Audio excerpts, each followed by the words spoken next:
Kerala Blasters എഫ്.സിയുടെ തലവനായിട്ടുള്ള Nikhil B നിമ്പങ്കത കഴിഞ്ഞ ദിവസം media partners ആയിട്ടുള്ള മനോരമ വഴി ഒരു അഭിമുഖം ഷെയർ ചെയ്തിട്ടുണ്ടായിരുന്നു. നമ്മുടെ പ്രതിഷേധങ്ങൾക്കും മറ്റും എല്ലാം ശേഷം പുള്ളിയുടെ എസ്സേയും കഴിഞ്ഞിട്ടാണ് ഈ ഒരു റിപ്പോർട്ട് പുറത്തേക്ക് വന്നത്. അതിനകത്ത് പറഞ്ഞിരിക്കുന്നത് എന്താണെന്ന് വെച്ചാൽ, നമ്മുടെ ടീം വളരെ ശക്തമായിട്ടുള്ളതെന്നാണ്. കഴിഞ്ഞ സീസണിലെ 3 വിദേശ താരങ്ങളോളം നമ്മളെ നിലനിർത്തിയിട്ടുണ്ട്. അതുകൊണ്ട് തന്നെ നമ്മുടെ ഫോറിൻ സൈനിങ് ഒക്കെ വളരെ സൂക്ഷിച്ചായിരുന്നു. പിന്നെ ഒരുപാട് ഡൊമസ്റ്റിക് പ്ലേയേഴ്സ് നമുക്കുണ്ട്. യുവതാരങ്ങളുടെയും എക്സ്പീരിയൻസ് ആയിട്ട് താരങ്ങളുടെയും വളരെ മികച്ച ഒരു മിശ്രണമാണ് നിലവിലെ കേരള ബ്ലാസ്റ്റേഴ്സ് എഫ്.സി എന്നാണ് നിഖിൽ ബി നിമ്മങ്കത അവകാശപ്പെടുന്നത്.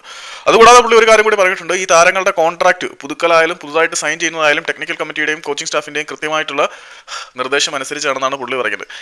പുള്ളി തന്നെയാണ് ഇതേ നിഖിൽ ബി നിമ്മങ്കത തന്നെയാണ് കുറച്ച് നിമിഷങ്ങൾക്ക് മുമ്പ്, അതായത് ഈ ഒരു അഭിമുഖം വരുന്നതിന് കുറച്ച് മണിക്കൂറുകൾക്ക് മുമ്പ് പുള്ളിയുടെ ട്വിറ്റർ ഹാൻഡിലൂടെ വളരെ വലിയൊരു എസ്സേ എഴുതി വിട്ടപ്പം അതിനകത്ത് പറഞ്ഞിരുന്നു, നമ്മുടെ സ്ട്രൈക്കറെ സൈൻ ചെയ്യാൻ, കോച്ചിനെ സൈൻ ചെയ്യുന്നതിന് മുമ്പേ തന്നെ നമ്മൾ തീരുമാനിച്ച ഓഫർ ലെറ്ററും കാര്യങ്ങളൊക്കെ അയച്ചു എന്ന്. അപ്പം രണ്ടും കോൺട്രാഡിക്ടറിയാണ്. നിങ്ങൾ എന്നെ ക്ലബ്ബ് വിരുദ്ധൻ മാങ്ങയാണ് തേങ്ങയാണെന്നൊക്കെ പറഞ്ഞു. ഞാൻ ഇതുവരെയും ക്ലബ്ബിനെതിരെ സംസാരിച്ചിട്ടില്ലെന്ന് എനിക്കറിയാം. ഇത്തരത്തിൽ അധികാരത്തിലിരിക്കുന്ന ആളുകളുടെ തെറ്റായ സമീപനങ്ങളെ ചൂണ്ടിക്കാണിച്ചതല്ലാതെ ഞാനൊരു തെറ്റും ചെയ്തിട്ട് എനിക്ക് തോന്നുന്നില്ല. നിങ്ങൾക്ക് എന്ത് വേണമെങ്കിലും പറയാം. ഓക്കെ, അതവിടെ ഇരുന്നോട്ടെ. അപ്പം ഈ ഒരു പെർഫോമൻസ് നമ്മൾ ഉദ്ദേശിക്കുന്ന ബേസിലല്ല പോകുന്നതെങ്കിൽ ജാനുവരി ട്രാൻസ്ഫർ വിൻഡോയിൽ മെച്ചപ്പെട്ട സൈനിങ്ങുകൾ നടത്തും എന്ന് നിഖിൽ ബി നിമ്മങ്കത പറയുന്നുണ്ട്. വളരെ കൃത്യമായിട്ട് പറയുന്നുണ്ട്.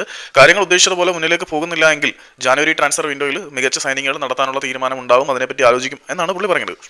അപ്പം നമ്മൾ പ്രതിശോധിച്ച് കഴിഞ്ഞാൽ ജാനുവരി ട്രാൻസ്ഫർ വിൻഡോയിൽ മികച്ച താരങ്ങളെ കൊണ്ടുവരാൻ പറ്റും എന്ന് നിഖിൽ തന്നെ പറയുമ്പം നിങ്ങൾ പ്രതിഷേധിക്കണമെന്ന് ഞാൻ ഒരിക്കലും പറയത്തില്ല. ഓരോരുത്തർക്കും ഓരോരുത്തരുടെ താല്പര്യമാണ്. ജസ്റ്റ് നമുക്ക് കളി കണ്ടിട്ട് ഓക്കെ എന്തെങ്കിലും ആവട്ടെ എന്ന് പറഞ്ഞ് വിടാം.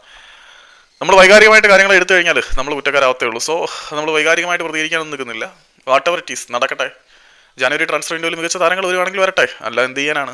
വന്നാലും കൊള്ളാം, വന്നില്ലെങ്കിലും കൊള്ളാം. നമുക്കതുകൊണ്ട് പ്രത്യേകിച്ച് അഡ്വാൻറ്റേജ് ഒന്നും ഉണ്ടാകത്തില്ലല്ലോ. പക്ഷേ നിങ്ങൾ അവകാശപ്പെടുന്നത് പ്രതിസന്ധികളിൽ നിന്നും വേണ്ട. ജാനുവരി ട്രാൻസ്ഫർ വിൻഡോയിൽ മികച്ച താരങ്ങളെ ഒരുപക്ഷെ കൊണ്ടുവന്നേക്കാം. ഇവർ ആഗ്രഹിക്കുന്നത് പോലെ കാര്യങ്ങൾ മുന്നോട്ട് പോയില്ലെങ്കിൽ. കാര്യങ്ങൾ മുന്നോട്ട് പോട്ടെ, നന്നായിട്ട് പോട്ടെ, ബ്ലാസ്റ്റേഴ്സ് കപ്പടിക്കട്ടെ എന്നൊക്കെ ആഗ്രഹമുണ്ട്, ആഗ്രഹിക്കുന്നു സ്റ്റിൽ.